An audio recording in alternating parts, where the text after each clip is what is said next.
Hey, welcome along to this guitar lesson on how to play Teenage Dirtbag by Wheatus. So here's what you're going to learn by the end of this lesson.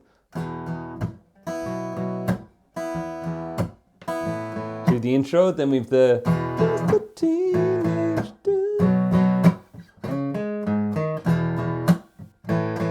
last bit.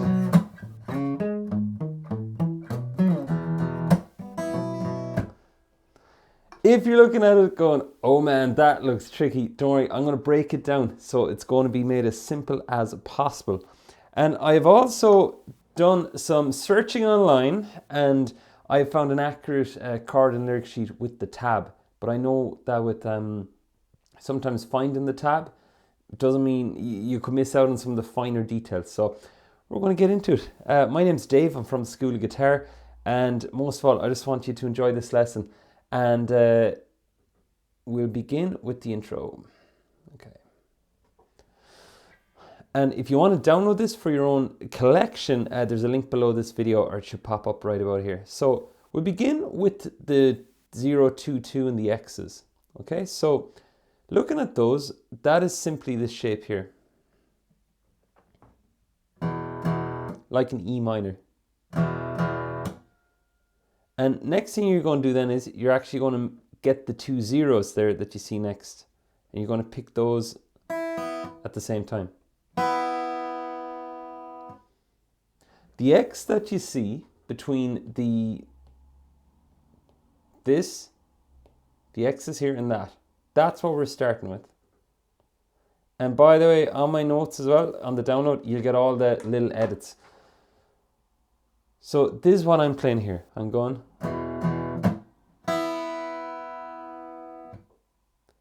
The first part of it with the 0, 2, 2, I'd like you to just play that with two tight down strums. Go.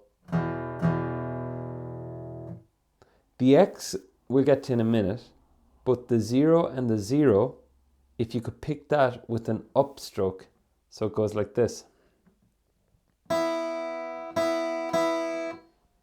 And notice how it's a very small movement. So we go.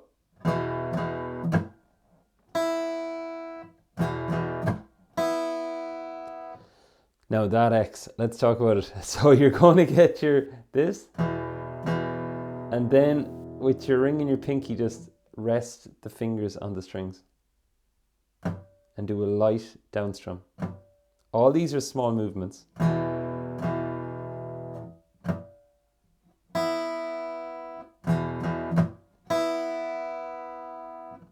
That is the first group. So it's been a bit of time practicing that first of all as you begin. But then the next thing to look at will be just to break it into the other sections. So let's take a look. It's the same principle, but we've 2, 4, 4, and that's our power chord shape.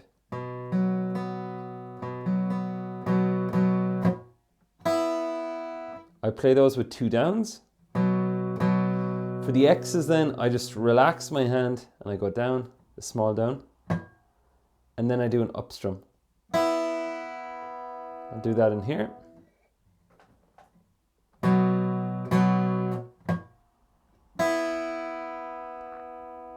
Take a look at my strumming hand as I do it.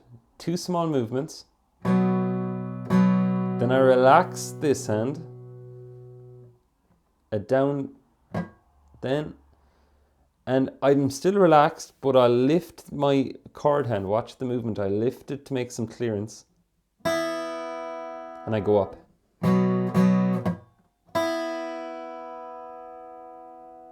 So when I combine up the first and the second, we get this.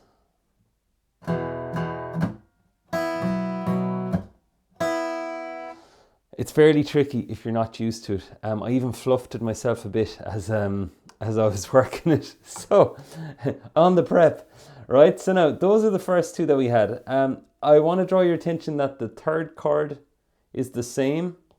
Kind of look like a dinosaur. It's the same as the first one, okay?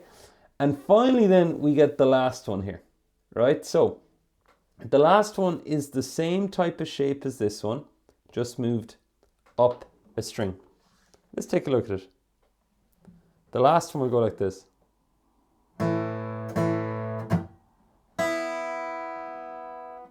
So all together we get this. We get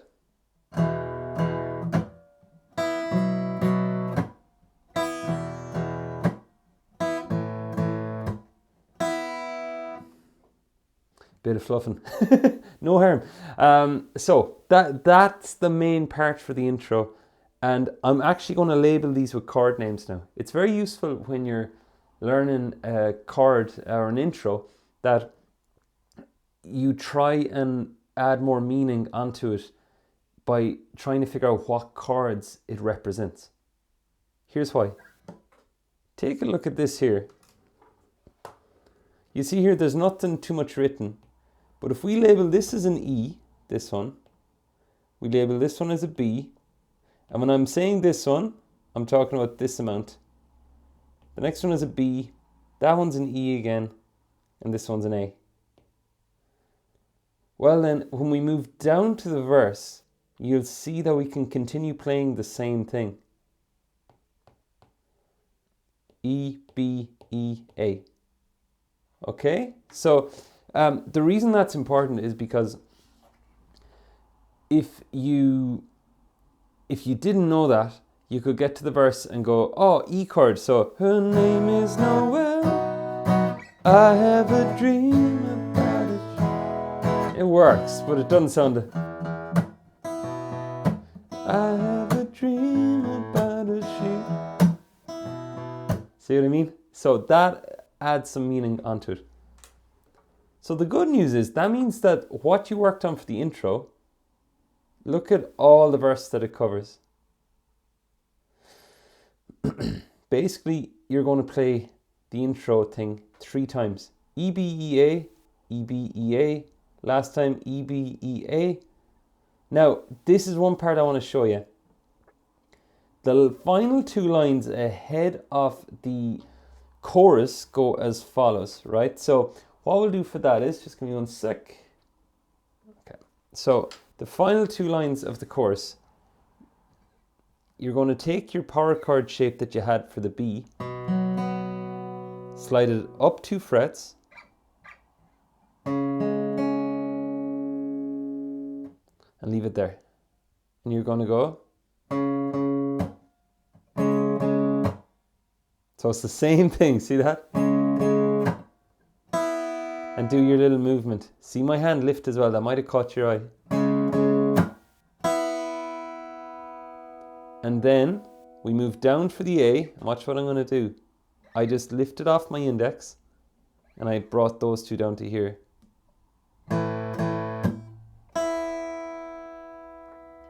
That is the same chord as the intro, but the reason I'm using those fingers is because we're moving like this. We're going.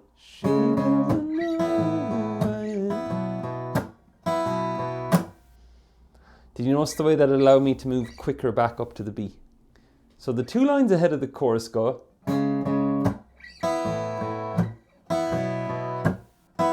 Same again.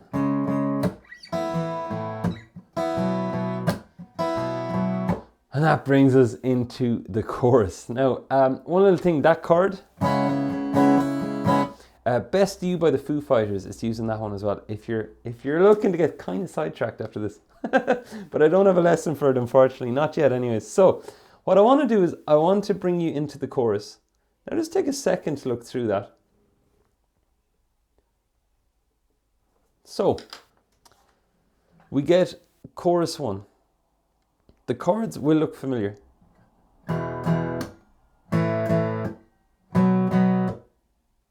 It's the same as the intro, but we just hammer them out for the 'cause I'm just a teenage dirtbag, and so on. So I covered the first 6 chords there. I want to focus in on the 4-6-4-6, and just give me a sec. Hopefully this split screen is, there we go. There we go, it's behaving itself. Right, so the 4-6.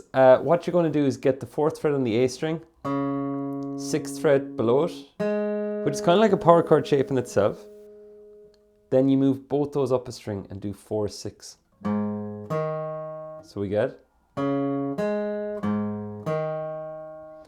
Tips for that, I'd suggest that you do down picks and keep them really tight. Everything I'm doing here, you'll notice on my hand, it's so tight. So you go, I'm just a teenage dirtbag. Right? Now, the next thing you do then is, you'd play the same again. Dun dun dun dun dun dun dun dun. Right? And then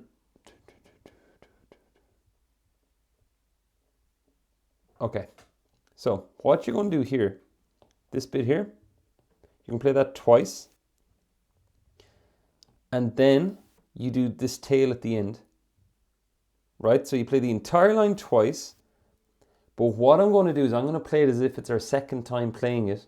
So we'll go dun bum dun dun dun dun dun dun dun dun dun dun dun dun dun dun dun dun. Now watch this. I'll go from here and listen to how all this sounds. I'll actually do a bit of a temporary one here. Okay, so it goes.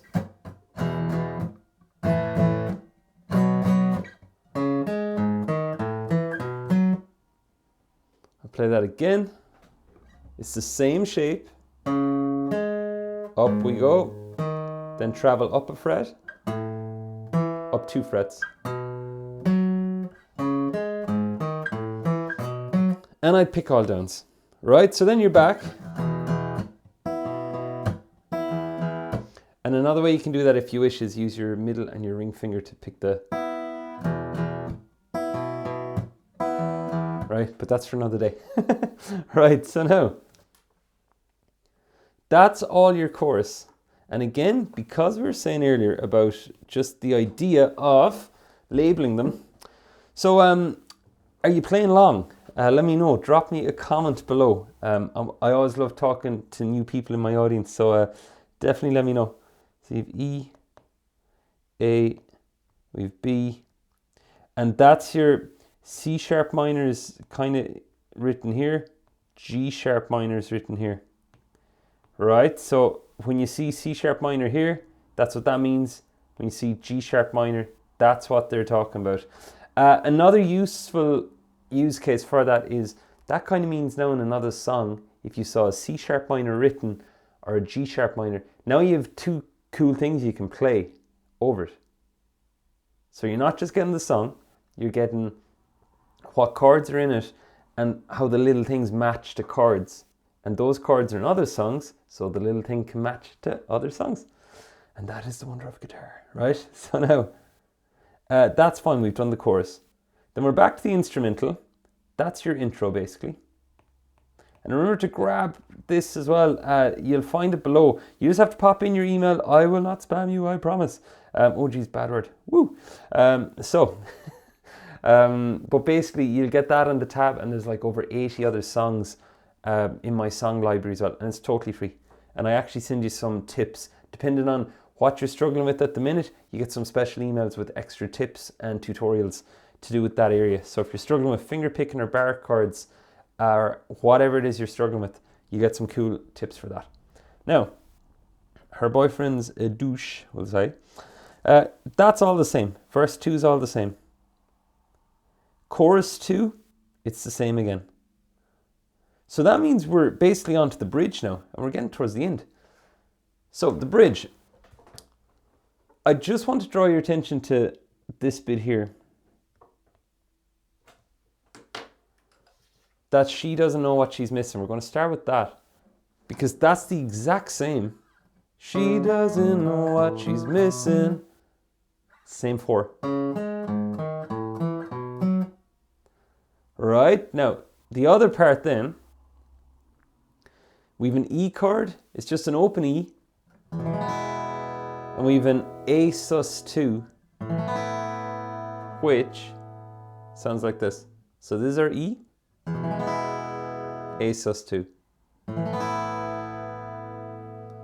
So it goes, oh yeah, the bed. No, she doesn't know what she's missing. Oh yeah, the bed. No, she doesn't know what. and you're back to the start. All right?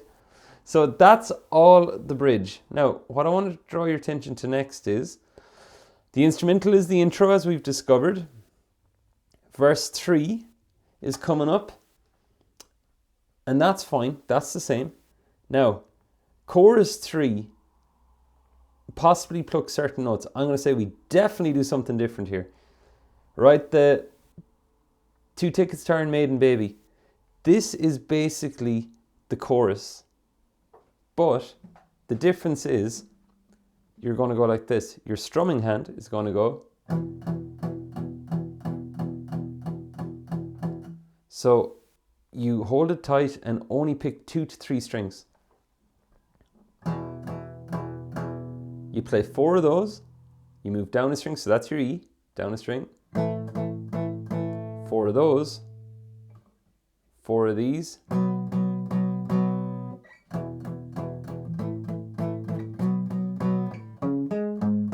Then you finish with your C sharp, G sharp thing.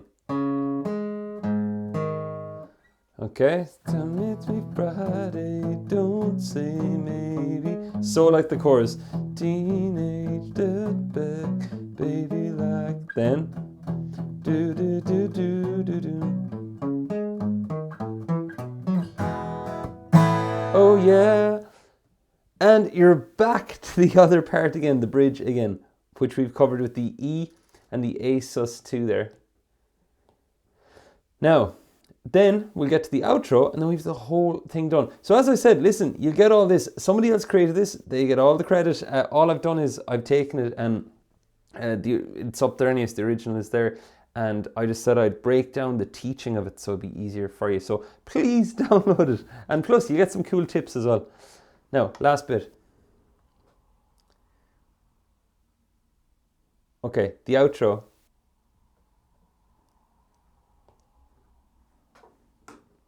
That comes at the end of She Doesn't Know What She's Missing, which we know goes like this. She doesn't know what she's missing. Okay, you can get an E chord. Then you get your B. And again, watch my hand how tight it is. E again, then the A. And you do that again. And you do 3 E's. So up to that amount, we get this. We get what she.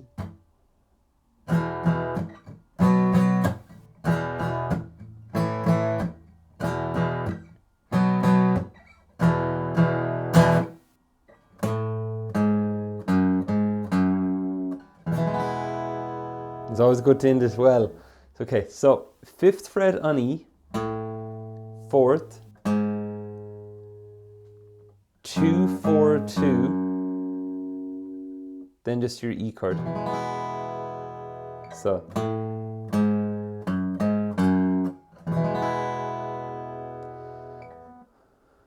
My friends, that is all a Teenage Dirtbag, right? So we covered the intro, the chorus, and before you go, please don't leave the video yet, right?